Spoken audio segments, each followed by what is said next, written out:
그 선주들에게 같은 스펙을 요구해도 항상 새로운 메뉴판을 들고 나갔다라고 하는 게 지금까지 조선 업체들이 생각하는 자기네들의 경쟁력이라고 봤다라고 얘기했었거든요. 그래서 일단 엔지니어링 역량을 전혀 줄이지 말아야 되는 부분이 항상 있고요. 이제 그 업계 전반적인 상생이 제일 중요한 것 같아요. 저희가 원래도 협력업체의 비중이 굉장히 높은 산업 중에 하나가 이제 조선업체입니다. 조선소 안에 사람이 10,000명이 있으면 조선소 밖에도 10,000명이 있어야 이 산업이 돌아가는. 그래서 저희가 협력업체와의 그 협력을 굉장히 공고히 하면서 필수기자재를 잘 그 육성해 나가는 방향으로 조선 업체들이 나간다라고 한다면 이제 장기적으로 지금 이 친환경적인 선박에 대한 과제가 떨어진 조선 시장에서 꽤나 오랫동안 패권을 잡고 갈 수 있지 않을까라고 저는 보고 있습니다.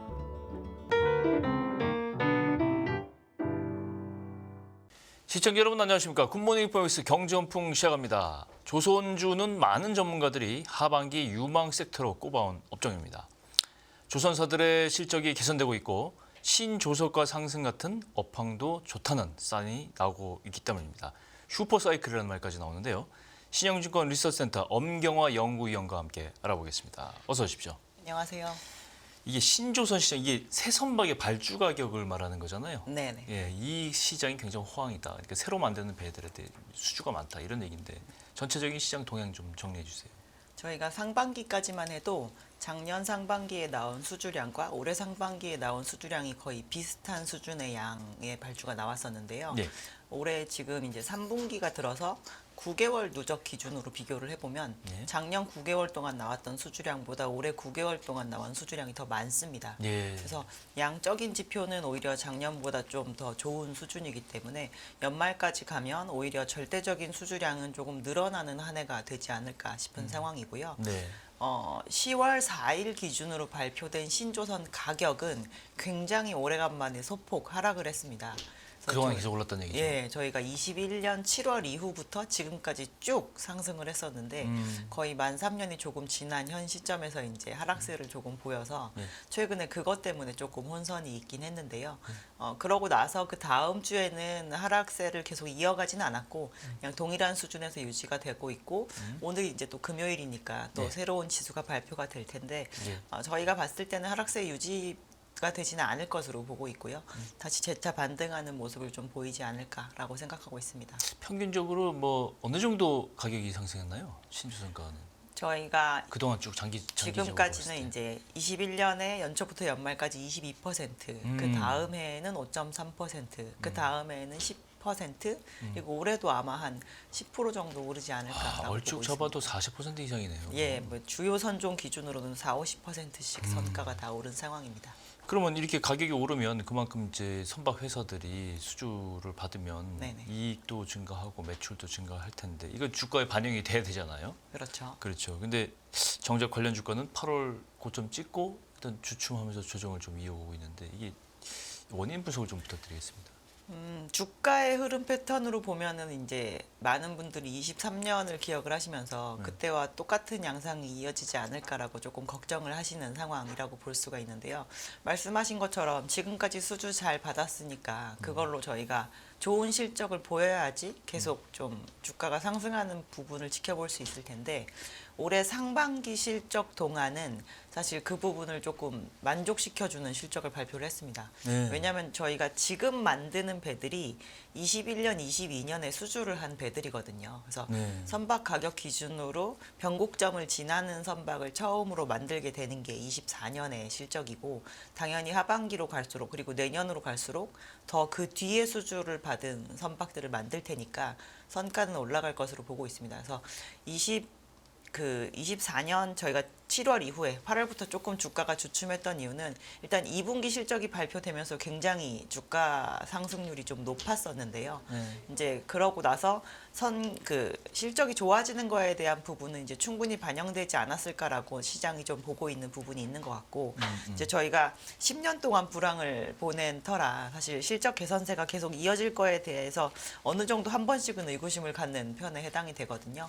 근데 요즘에 오히려 다시 이제 3분기 어닝 시즌을 앞둔 시점에서 다시 2분기에 저희가 가졌던 실적 기대감이 다시 살아나고 있는 상황이기 때문에 오히려 주가는 조금 조정받았던 것 대비해서 반등을 하고 있는 상황입니다. 그렇군요. 이 수급도 좀 봐야 되는데 국내 조선 빅3가 HD 현대중공업, 삼성중공업, 하나오션 이렇게인데 이게 외국인하고 국내 개인 투자자들하고의 방향이 좀 다른 것 같아요. 선호도가. 보니까 외국인 투자자들은 순매수 규모에서 이 삼성중공업을 압도적으로 샀고 반면에 국내 개인 투자자들은 하나오션만 순매수하고 나머지는 순매도했고 이런 시각의 차이 이거 어떻게 보세요?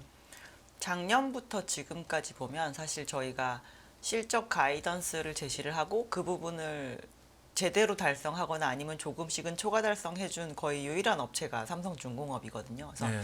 외국인 입장에서 봤을 때는 계량적인 지표가 예상치를 잘 따라가느냐가 조금 중요했을 거라고 생각이 드는 상황이고요. 네. 과거부터도 외국인의 선호도는 삼성중공업에 조금 몰려있는 경우가 많았습니다. 그래서 그 패턴을 크게 벗어나지 않은 거라고 생각을 하고 있고요. 지금 국내에서 조선업을 바라보는 시각 중에서 과거에는 저희가 주식의 그 가격에 별로 반영하지 않았던 사업 중에 하나가 이제 방산과 관련된 조선 부문인데 하나오션이 시장에 그 부분을 굉장히 많이 어필을 하고 있고 국내 개인 투자자분들은 그 부분을 조금 중시한다. 좋게 생각하셨던 것 같습니다. 그런 차이가 좀 있군요. 이제 해외 시장으로 보면 글로벌 시장에서 최근에 중국의 이 조선 수주 비율이 굉장히 극명하게 좀 차이가 나는 것 같아서 맞습니다. 이걸 질문을 좀 드리고 싶은데 2024년 8K TU 이상급 컨테이너 TU라는 게 이제 그 20피트짜리 컨테이너 하나 네, 우리가 볼 수 있는 한 박스를 얘기하는 거죠. 뜻하죠. 컨테이너선 이걸 싣는 선박 컨테이너선 수주 점유율에서 한국이 9%밖에 안 돼요. 나머지는 대부분 중국 198척이 발주가 됐는데 12척 수주하는데 그쳤어요. 탱커선도 비슷합니다. 탱커 초대형 유조선이죠. VCLL 24년에 50척 발주했는데 한국은 13척, 나머지 대부분 또 중국. 이렇게 엇갈린 이유가 뭔가요? 제가 아까 상반기 대비 하반기에 작년 대비 발주 속도가 조금 빨라졌다고 말씀을 드렸잖아요. 예. 근데 중국이 최근에 뭘 했냐면 민영 조선 업체들이 약간 도크를 증설을 했습니다. 배 그래서- 만드는 예, 장소를 공간들을 또 장소를 더 만든 만든 거죠. 거죠. 더 많이 만들겠다는 얘기네요. 그래서 그럼. 그 장소를 만들므로 인해서 27년에 새 배를 인도해 줄 수 있는 자리가 새롭게 생겼어요. 네.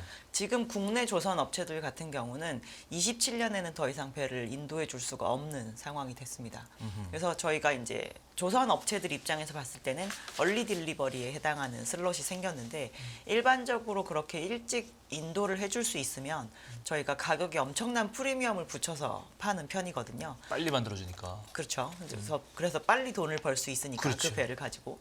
근데 중국이 이번에 이제 새롭게 설비 증설을 하면서 그 슬롯을 시장에다가 굉장히 그냥 시장가와 똑같은 가격으로 판매를 했습니다. 돈 더 안 받고 빨리 만들어줄게. 네, 빨리 만들어 주는 것으로. 아. 그래서 중국 입장에서는 증설하는 설비에 대한 수주 잔고를 채우는 거에 좀 만전을 기해야 되는 부분이 있었고 선사들 입장에서는 싼 가격에 오랜만에 슬롯이 나오니까 중국을 안 찾아갈 수가 없는 상황이었었고요. 그렇군요. 그래서 그런 부분이 합이 맞으면서 최근에 이제 그 증설 도크에 대한 발주가 중국으로 많이 쏠리는 그런 양상이 좀 벌어졌습니다. 중국과 한국은 이 선박에 있어서는 엎치락뒤치락 1, 2위를 늘 다퉈왔는데 네네. 전통적으로는 우리나라가 뭐 전체적으로 보면 우리나라가 강세인데 지금 현재는 이제 중국이 앞서가는 상황으로 바뀐 그런 양상이네요. 근데 그냥 양적인 측면에서는 중국이 1등인 지가 벌써 한 15년 가까이 되고 양으로 있는 보면 상황이고요. 네. 그렇군요. 2000년대 호황기, 2000년대 초반에 이제 호황기가 굉장히 선박 수주가 많았어요. 네네. 그래서 호황기였는데 이 선박들이 이제 노후화되는 시기가 이제 오고 있습니다. 20년 지나다 보니까. 근데 그 사이에 무슨 일이 있었냐면 친환경 규제 때문에 이 친환경 규제를 강조한 선박들이 이제 수주를 많이 받을 것이다. 이런 예상도 많이 나오고 실제로 그렇게 했는데 근데 새로운 수요가 뭐 크게 창출되지 않았다. 뭐 이런 평가가 나오고 대신 이제 노후선 교체 시기가 일단 왔으니까 앞당기면서 교체 발주 물량을 이제 이게 이제 선박주에 관심을 가진 투자자들이 관심을 가지고 있는 건데 네. 이 부분이 과연 K조선업에 어떤 영향을 줄 수 있을까? 근데 중국이 이렇게 나오면 중국으로 많이 넘어갈 우려가 있다. 저는 그렇게 생각이 되는데. 저희가 친환경 선박에서의 가장 그 쉽게 가는 방법 중에 하나는 선박에 대한 연료 체계를 아예 바꾸는 방법에 해당이 됩니다. 네. 그래서 말씀하셨던 그 2000년대 초반에 만들어진 초호황기 건조 선박은 사실 지금 한 15년 정도밖에 연령이 안 찼거든요. 저희가 2007년 전후가 굉장히 호황이었고 네. 그때 발주를 해서 한 2010년 정도에 많이 만들어졌을 테니까요. 그래서 노후화된 정도로 친다라고 하면 아직 교체 시기가 도래하지 않았음에도 불구하고 네. 시장의 그 규제가 바뀜으로 인해서 조금 그런 교체 수요가 조기에 나타나고 있는 상황입니다. 그래서 저희가 특히나 최근에 이제 그 8,000TEU 이상급 컨테이너선이 많이 발주가 나오는 거에 대해서도 시장이 굉장히 의아하게 생각하는 것 중에 하나가 21년, 22년, 23년까지도 제일 열심히 발주 나온 선종이 사실 컨테이너 선박이었었거든요. 네. 그래서 이 정도 나왔으면 이제 더 나오기 어렵겠지라고 생각을 했는데 오히려 올해 하반기에 더 이렇게 나와요. 크게 나오고 있는 게 컨테이너 선박이 해당이 되듯이 이 선박들 중에서 좀 정기선 서비스를 하느라고 속도나 이런 것이 빨라야 되는 부분이 있는데 그 선속을 맞추려고 하다 보니까 지금 IMO라고 하는 국제회사기구에서 어떠한 규제를 빨리빨리 결정해주지 않는다고 하더라도 나는 일단 교체하고 봐야 되겠다라고 마음을 먹은 선종들은 지금 컨테이너 선박에 해당이 되거든요. 그래서 이 부분이 시장에 지속적으로 나와주면 사실 조선업체들 입장에서는 교체 수요 플러스 신규 수요를 조금 긴 시간 동안 수주를 받을 수 있는 상황이 되었고 이제 단발적으로 끝나지 않을까라고 걱정을 하시지만 실제로 지금 저희가 3년이 조금 넘는 기간 동안 굉장히 노력을 해서 전체 선박 중에 이중연료 추진 체계를 갖춘 선박의 비중이 톤수 기준으로 7%밖에 안 됩니다. 아직 뭐 그래서 수요가 아직도 미래 수요가 전환돼야 될 게 굉장히 많고 그래서 저희가 확정적으로 배를 공급할 수 있는 안정적인 공급을 가지고 있는 조선국가 입장에서는 지금의 시장이 이제 앞으로도 해서 먹을 먹거리가 많은 그런 상황이다라고 볼 수가 있겠죠. 결국 친환경 쪽인 이슈가 이제 영향이 있는 거네요. 네, 맞습니다. 그죠? 예, 벙커 시울 때다가 그게 이제 수소라든가 다른 전기라든가 이런 그런 걸로 걸로 바꿔야 전환을 되니까. 해야 되니까. 네. 근데 제가 궁금해서인데 8,000TEU급 이상 컨테이너선 기준으로 해서 선박의 연령이 수령이 어떻게 됩니까? 수명이? 보통 그냥 일반적인 상선의 수명들은 보통 30년이라고 얘기를 30년. 하는데요. 감가상각은 일반적으로 회계적으로 한 25년 정도 하고요. 예. 근데 메이저급 선사들은 15년 정도 이용을 하고 나면 효율이 좀 떨어지기 때문에 바꿔버리는군요. 이거를 세컨티어 마켓으로 내리고 이제 본인들은 보통 신조 투자를 많이 그런 고려를 수요가 합니다. 그렇게 보면 이제 시기가 좀 그렇게 교체 되면 수요가 시기가 좀 비슷하게 도래했죠. 들어있다. 하반기 전체 조선업종 전망 좀 부탁드립니다. 저희는 작년과 완전히 동일한 양상을 보이지는 않을 것 같습니다. 전반적으로 봤을 때. 왜냐하면 실적이 작년과는 달리 이제 하반기뿐만 아니라 25년 상반기까지도 굉장히 수익성이 좋아지는 모습을 많이 보일 것으로 보고 있기 때문에 그래서 예. 저희가 작년에는 7월에 고점 찍었던 주가가 그 다음에 1월이 될 때까지 계속 조정을 받으면서 작년 상승분의 거의 3분의 2 정도를 반납을 하는 모습을 보였는데요. 지금 이미 이제 3분기 어닝 시즌을 앞두고 주가가 다시 반등세를 보이는 것처럼 하반기에도 실적이 발표되는 게 가장 조선 업체들에게 호재로 작용을 할 것으로 보이고 있고 예. 특히나 3분기 실적이 발표가 되고 나면 저희가 연중으로 가장 좋은 실적을 보이는 그 4분기에 대한 계절성 기대감도 또 덧붙여질 것으로 보고 있습니다.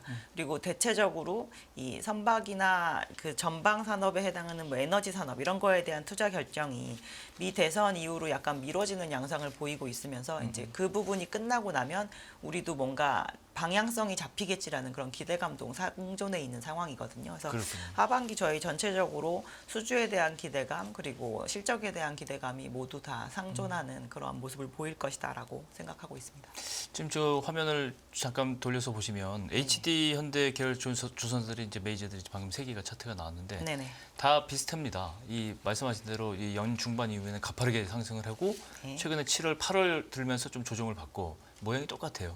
현대 HD 계열은 다 비슷한데 지금 이렇게 이 HD 현대 계열 조선사들의 주가 흐름 이게 현재 주가들이 좀 조정을 받고 있는 상황인데 이 실적과 연관해서 전망이 뭐 좀 나온 게 있나요? 저희가 2분기 실적 시즌 사실 거의 주인공격인 그러니까요, 그 저거는. 그룹이 HD 현대그룹이었었거든요. 현대그룹 그 실적 발표되고 그 다음 날 조선주식 폭등을 했었습니다. 이제 안정적으로 선도주죠, 선도주.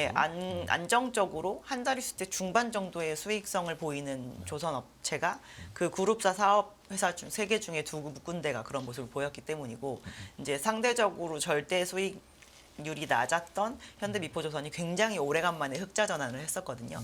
지금 3분기도 저희가 전체적으로 영업일수는 일단 2분기보다 좀 줄어들어 있어서 원래대로라고 한다면 매출이 한 10에서 15% 정도 줄여야 되는 게 맞지만 그 정도까지 매출이 줄지 않는 이유 중에 하나가 일단 만드는 선박의 단가들이 많이 올라가고요. 네. 저희가 최근에 보면 조선업체들에게 조금 이득이 되는 것 중에 하나가 재료 가격이 굉장히 빨리 안정화되고 있는 상황입니다. 저희 코로나 초기 때는 후판 가격 너무 빨리 올라간다고 맞아요. 막 그게 걱정이었는데 요즘엔 철로 만든 제품의 가격이 굉장히 안정화되고 있는 상황이거든요. 그래서 그런 걸로 인해서 매출은 조금 전 분기 대비 줄 수 있지만 수익성은 지킬 수 있는 정도 수준이고 저희가 선박을 만드는 속도가 좀 빠른 회전율이 빠른 현대미포조선 같은 경우는 오히려 2분기보다도 수익성이 조금 나아질 수도 있을 만한 상황인지라 저희가 실적에 대한 기대감이 좀 있습니다. 그래서 HD 현대그룹의 실적은 10월 마지막 날 발표가 될 예정이기 때문에 그리고 그 일주일 전인 24일에 이제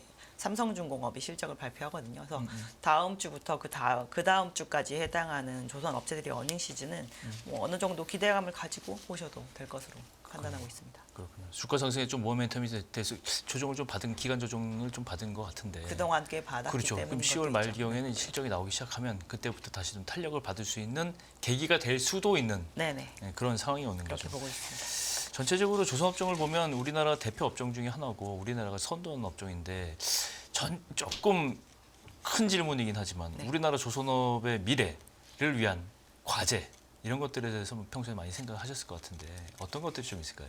일단 엔지니어링 역량을 전혀 줄이지 말아야 되는 부분이 항상 있고요. 저희가 그 선주들에게 같은 스펙을 요구해도 항상 새로운 메뉴판을 들고 나갔다라고 하는 게 지금까지 조선 업체들이 생각하는 자기네들의 경쟁력이라고 봤다라고 얘기했었거든요. 그래서 그 부분도 있고 이제 그 업계 전반적인 상생이 제일 중요한 것 같아요. 저희가 원래도 협력업체의 비중이 굉장히 높은 산업 중에 하나가 이제 조선업체입니다. 조선소 안에 사람이 10,000명이 있으면 조선소 밖에도 10,000명이 있어야 이 산업이 돌아가는 그런 형태를 가지고 있거든요. 전방위적인 확산 효과가 있거든요. 그래서 저희가 협력업체와의 그 협력을 굉장히 공고히 하면서 필수 기자재를 잘 그 육성해 나가는 방향으로 조선 업체들이 나간다라고 한다면 이제 장기적으로 지금 이 친환경적인 선박에 대한 과제가 떨어진 조선 시장에서 꽤나 오랫동안 패권을 잡고 갈 수 있지 않을까라고 저는 보고 있습니다. 지금도 중국에 비해서 우리가 원래 상식적으로 중국은 약간 저가와 소형이 강하고 우리는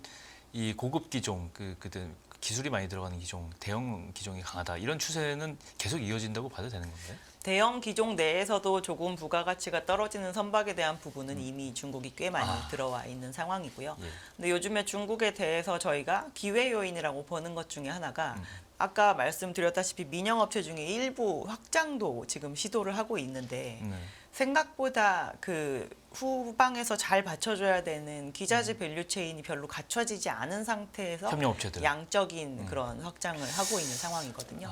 그래서 요즘에 국내 기자재 업체들의 그 사업 보고서를 잘 뜯어보시면 중국으로부터 직접적인 수주를 받아서 수출량이나 수출 매출이 조금 늘어나고 있는 양상입니다. 그래서 국내 조선 업체들에 대해서 이제 저희가 그 투자하시는 분들 입장에서 조금 더 좋아졌으면 좋겠는데 이 부분은 좀 아쉽다라고 생각하시는 것 중에 하나가 양적인 성장이 조금 제한되어 있는 부분이 있거든요. 근데 그거를 기자재 업체들 입장에서는 외부에서 찾을 수 있는 기회가 지금 열려 있는 상황이라서 그 부분이 투자 측면에 있어서는 조금 기회 요인이 될 것으로 보고 있습니다. 그렇군요. 10월 말에 전체적인 3분기 실적 나오고 나면 한 번 더 연간 선박 조선 업종 정리를 좀 해주시기 바랍니다. 네. 그럼 신영증권 리서치센터 엄경화 연구위원님과 함께 조선주 업종 업황 모두 알아봤습니다. 오늘 말씀 고맙습니다. 이어서 홍선아 앵커가 시장 전문가들과 오늘 우리 시장 얘기 전해드릴 테니까요. 채널 고정해 주시고요. 저는 내일 다음 주에 다시 뵙겠습니다. 고맙습니다.